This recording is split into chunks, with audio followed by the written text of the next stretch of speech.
ನನ್ನ ಪ್ರಶ್ನೆ,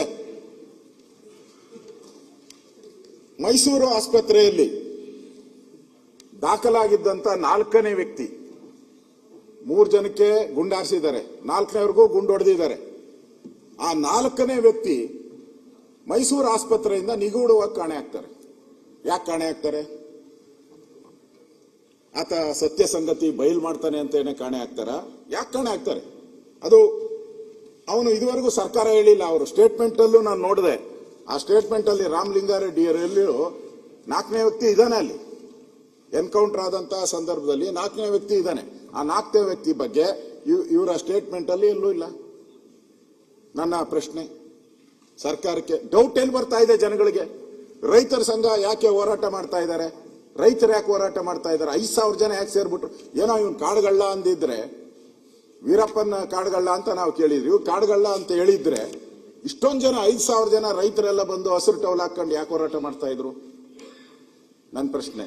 ಆಮೇಲೆ ಅವರ ರಾಮಲಿಂಗಾರೆಡ್ಡಿ ಅವರು ಸ್ಟೇಟ್ಮೆಂಟ್ ಅಲ್ಲಿ ಬರೆದಿದ್ದಾರೆ, ಪರಿಶೀಲಿಸಲಾಗಿ ಅಂತೋಣಿ ಸ್ವಾಮಿ ಬಿನ್ ಪೆರಿಯ ನಾಯಗನ್ ಇವರು ಅರಣ್ಯ ಅಪರಾಧ ಪ್ರಕರಣದಲ್ಲಿ ಭಾಗಿಯಾಗಿರೋ ಬಗ್ಗೆ ಯಾವುದೇ ಮಾಹಿತಿ ಕಂಡು ಬರುವುದಿಲ್ಲ ಅಂತಾರೆ ಅವ್ರ ಸ್ಟೇಟ್ಮೆಂಟ್ ಅಲ್ಲಿ. ಸತ್ಯ ಹೇಳವ್ರೆ ನೋಡಿ, ಬಾಲಕೃಷ್ಣ ಕರೆಕ್ಟ್ ಆಗಿ ಮಾತಾಡ್ತಾವ್ರೆ. ಸತ್ಯ ಇಲ್ಲ ಅಂದವ್ರನ್ನ ಹೆಂಗೆ ಎನ್ಕೌಂಟರ್ ಮಾಡ್ತೀರಾ? ಕಾಡುಗಳ್ಳ ಅಂತ ಹೆಂಗೆ ಎನ್ಕೌಂಟರ್ ಮಾಡ್ತೀರಾ? ಅವನ್ಗೆ ಇಲ್ಲ ಅಂದ್ಮೇಲೆ ಅವನು ಅಬಿಚುವಲ್ ಏನನ್ನೋದು ಸುರೇಶ್ ಕುಮಾರ್ ಅವರು ಅಫೆಂಡರ್, ಅಬಿಚುವಲ್ ಅಫೆಂಡರ್ ಇದಾರಲ್ಲ. ಈಗ ಯಾರೋ 1 ಕೊಲೆ ಮಾಡಿರ್ತಾನೆ, 2 ಮಾಡಿರ್ತಾನೆ, ಈ ತರ ಆಗಿದ್ರೆ ಅವನ ರೆಗ್ಯುಲರ್ ರೌಡಿ ಅನ್ನೋ ತರ ಇರ್ತೈತೆ. ರೆಗ್ಯುಲರ್ ರೌಡಿ ಲಿಸ್ಟ್ ಅಲ್ಲಿ ಇರ್ಬೇಕು ಅವನು. ಇವನೇನು ಇಲ್ಲ, ರೌಡಿ ಲಿಸ್ಟ್ ಅಲ್ಲೇ ಇಲ್ಲ ಇವನು. ಹೆಂಗೆ ಮಾಡಿದ್ರಿ ಅವನಿಗೆ? ಮತ್ತೆ ಗುಂಡು ಅಧ್ಯಕ್ಷರೇ, ನನಗಿಂತ ತಾವು ಬಹಳ ಸ್ಪರ್ಧೆ ಮಾಡಿದ್ದೀರಾ, ನೀವೆಲ್ಲ ಜನಗಳ ಮಧ್ಯೆ ಇದ್ದವರು.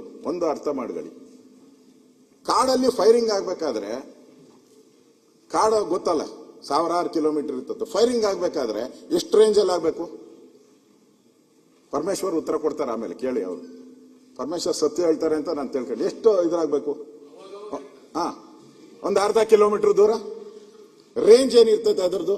ಇವ್ರದ್ದು ರೇಂಜ್ ಏನಿದೆ? ಆ ಗನ್ನಿನ ರೇಂಜ್ ಏನಿದೆ? ಅರ್ಧ ಕಿಲೋಮೀಟರ್ ರೇಂಜ್ ಅಲ್ಲಿ ಹೊಡೆದಿದ್ದಾರ? 1/4 ಕಿಲೋಮೀಟರ್ ರೇಂಜ್ ಅಲ್ಲಿ ಹೊಡೆದಿದ್ದಾರ? ಸ್ಪಾಟ್ ಅಲ್ಲಿ ಅಂದ್ರೆ ಹತ್ತಿರದಿಂದ ಹೊಡೆದಿರೋದ್ರ ಬಗ್ಗೆ ಡಾಕ್ಟರ್ ಹೇಳಿದ್ದಾರೆ. ಪಾಯಿಂಟ್ ಬಹಳ ನಿಯರೆಸ್ಟ್ ಅಲ್ಲಿ ಹೊಡೆದಿರೋದು. ನಿಯರೆಸ್ಟ್ ಅಲ್ಲಿ ಹೊಡಬೇಕಾದ್ರೆ ಅದು ಹೆಂಗೆ ಫೈರಿಂಗ್ ಅಂತ ಆಗುತ್ತೆ?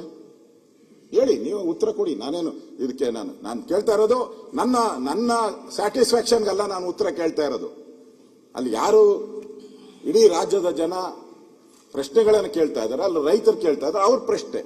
ನೀವು ಆಯ್ತಪ್ಪ, ಅವನು ಆತ್ಮರಕ್ಷಣೆಗೆ, ರಾಮಲಿಂಗಾರೆಡ್ಡಿ ಅವರು ಆತ್ಮರಕ್ಷಣೆಗೆ ಮಾಡುವಂತ ಕಾನೂನು ಅಧಿಕಾರ ಇದೆ ನಮಗೆ ಅಂತ ಹೇಳಿ. ಯಾರಿಲ್ಲ ಅಂತ ಹೇಳಿದ್ರು? ಪೊಲೀಸರಿಗೆ ಆತ್ಮರಕ್ಷಣೆ ಮಾಡೋ ಅಧಿಕಾರ ಇದ್ದೇ ಇರ್ತತೆ.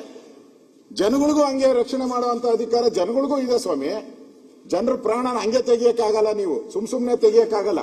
ಇನ್ನೊಂದು 3ನೇ ಪ್ರಶ್ನೆ ಅಧ್ಯಕ್ಷರೇ, ಇಷ್ಟು ಹತ್ತಿರದಿಂದ ಹೊಡೆದಿದ್ದೀರಾ ನೀವು, ನಿಯರೆಸ್ಟ್ ಹೊಡೆದಿದ್ದಾರೆ. ಅದು ಹೆಂಗಾಗ್ತೈತೆ? ಅದು ಇದು ನನ್ನ ಆತ್ಮರಕ್ಷಣೆಗೋಸ್ಕರ ಹೆಂಗಾಗ್ತೈತೆ? ನೀವು ಕಾಲಿಂದ ಕೆಳಗಡೆ ಹೊಡಿಬೋದಾಯ್ತು.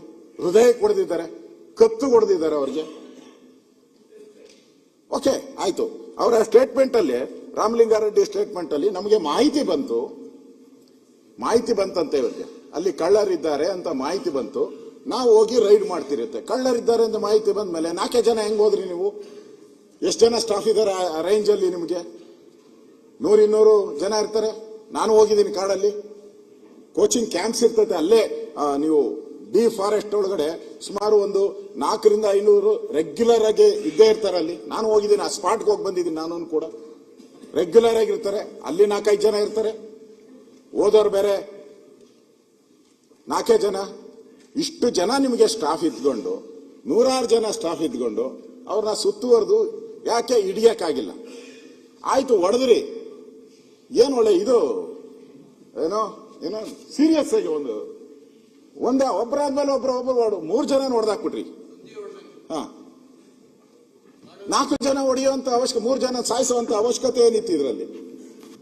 ಒಬ್ಬ ಸತ್ತಿದ್ರೆ ಉಳಿದವರೆಲ್ಲ ಓಡೋರು. ಒಬ್ಬ ಸಾಯ್ಬೇಕು ಅಂತಾನೋ ನಾನು ಹೇಳಲ್ಲ, 3 ಜನ ಓಡೋರು. 3 ಜನರ ಮೇಲೂ ನೀವು ಗುಂಡಾರಿಸಿದಿರಲ್ಲ, ಯಾಕೆ 3 ಜನದ ಗುಂಡಾರಿಸ್ತೀರಿ ನೀವು? ಇದು ನಾಳೆ ಇದು ಘಟನೆ ನಾನು ಯಾಕೆ ಪ್ರಸ್ತಾವ ಮಾಡ್ತಾ ಇದ್ದೀನಿ ಅಂದ್ರೆ, ನಾಳೆ ನಮ್ಮದಲ್ಲಿ ಇದೊಂದೇ ಕಬಿನಿ ಒಂದೇ ಕಾಡಲ್ಲ, ಕರ್ನಾಟಕದಲ್ಲಿ ಬೇಕಾದಷ್ಟು ಕಾಡುಗಳಿದೆ. ಹಳ್ಳಿ ಜನ ಕಾಡುಗಳಲ್ಲಿ ಒಂದು ಅರ್ಧ ಕಿಲೋಮೀಟರ್ 1 ಕಿಲೋಮೀಟರ್ ರೇಂಜ್ಗೆ ಹೋಗ್ತಾರೆ, ಸೌದೆ ತರಕೋ ಏನ್ಗೋ ಹೋಗೇ ಹೋಗ್ತಾರೆ. ನೀವು ಬೇಡ ಅಂದ್ರೆ ಹೋಗೇ ಹೋಗ್ತಾರೆ ಅವ್ರು, ದನ ಕರು ಮೇಯಿಸೋದಕ್ಕೆ ಎಲ್ಲ ಹೋಗೇ ಹೋಗ್ತಾರೆ ಅವ್ರು.